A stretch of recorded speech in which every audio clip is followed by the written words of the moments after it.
E essa divulgação da Conab acontece em um momento crucial, né? Porque atualmente uma das principais preocupações do governo Lula é justamente com o aumento da inflação dos alimentos. Na semana passada foram divulgadas medidas emergenciais, como a redução de tarifas de importação e o aumento dos estoques públicos. E para entender melhor esse cenário, eu vou conversar agora com o consultor em agronegócios, o Carlos Cogo, que sempre colabora aqui com o Canal Rural, especialmente com o Mercado e Companhia. É um prazer tê-lo conosco aqui, Cogo. O prazer é meu. Boa tarde, Priscila. Boa tarde a todos que sempre nos prestigiam aqui no Mercado e Companhia. Ô, Cogo, eu gostaria de começar pelo arroz, né, que é um item essencial da cesta básica. Essa perspectiva de aumento da safra, você acha que ela pode gerar crescimento dos estoques públicos depois de longos anos que a gente teve nessa reposição? E diante disso, como é que você avalia esse conjunto de medidas, né, anunciadas pelo governo?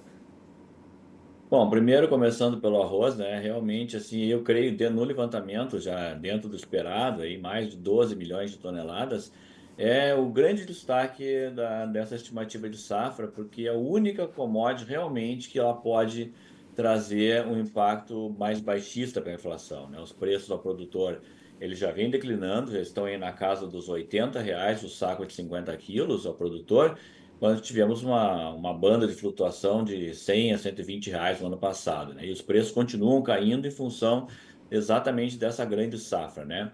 É, pode, nesse caso especificamente do arroz, eu também creio que é o único grão que o governo tem alguma chance de fazer algum volume de estoques, embora pequeno.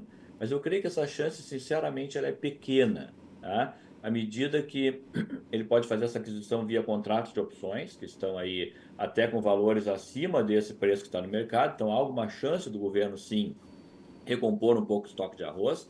Todos os estoques de grãos estão baixíssimos, milho baixíssimo, feijão a mesma coisa, trigo também.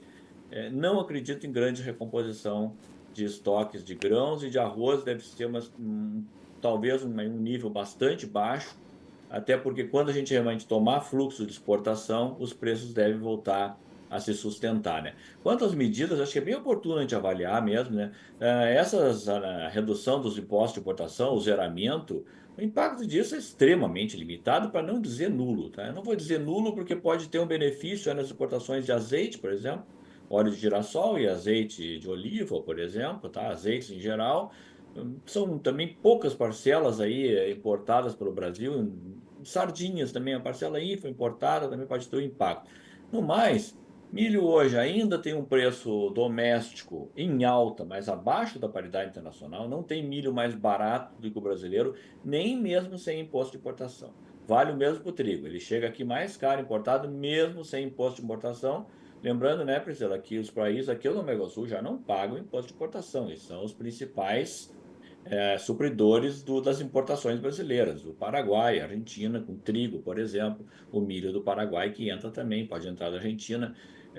As medidas são praticamente inócuas, tá?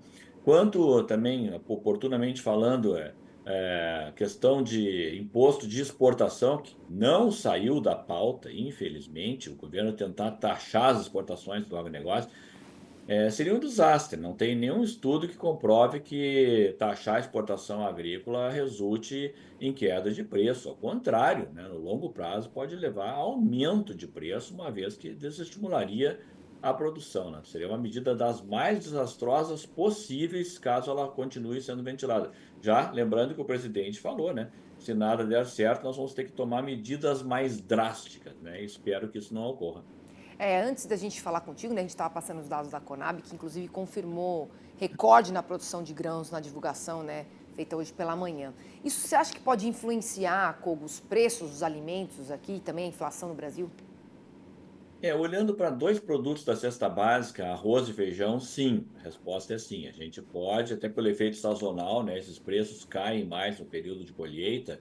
Então, você pode ter um efeito aí de eh, redução do nível inflacionário ligado à fatia de alimentos dentro do IPCA. Mas a gente sabe que o processo inflacionário atual não é decorrente somente da alta de alimentos, e a alta de alimentos não é provocada por qualquer problema dentro do agronegócio. A alta dos preços dos alimentos está ligado basicamente a duas coisas, né? A alta da taxa de juros e a alta da inflação, né? A alta da inflação é repassada a todos os produtos, aos fretes, à logística, ao escoamento, ao custo de embalagem, etc, né? E esses dois pontos, alta de juros e alta de inflação, é decorrente de incapacidade do governo de controlar gastos públicos e controlar a própria inflação. Então, a culpa está dentro do próprio governo e ele quer buscar essa culpa externamente, como sempre, culpando o agronegócio, que é completamente equivocado, né? Então, a gente pode ter uma colaboração agora de feijão e arroz, que tem duas grandes safras aí, diga-se de passagem, safras bem acima do consumo interno, né? Então, a gente pode ter realmente uma pressão aí de baixa nesses itens aí por um período, e colaborar um pouco com a inflação. No mais, as medidas até agora anunciadas não são suficientes para controlar o processo inflacionário, que não tem origem no agronegócio. Tá certo. E além dos fatores, né, Kogo, climáticos e econômicos, uma coisa que chama a atenção, e não é de hoje, é algo que a gente já falou bastante aqui no Mercado e Companhia, é a dificuldade do Brasil conseguir avançar em logística e infraestrutura. Você acha que esse é um ponto de atenção que poderia ser levado mais em consideração, com mais vigor? Afinal de contas, acaba também impactando nos custos também de produção, né? Essa dificuldade na logística e armazenamento. Com toda certeza, né? Esse sim é um ponto a ser atacado. Ele não é algo que vá trazer resultado no curto prazo, Sim. não é uma coisa conjuntural, é um problema estrutural. Nós temos aí dois grandes problemas, né? A armazenagem no interior, não há capacidade, com essa safra recorde que está aí, vamos ter um déficit de armazenagem de recorde de 121 milhões de toneladas. Nossa. Isso faz com que o produtor tenha que vender logo após a colheita, o preço baixo durante a colheita e tem uma alta forte na entre-safra. Volatilidade de preço, que é uma coisa ruim para a inflação. E logística interna, né? O escoamento pelo Arco Norte, ele melhorou ao longo dos últimos anos.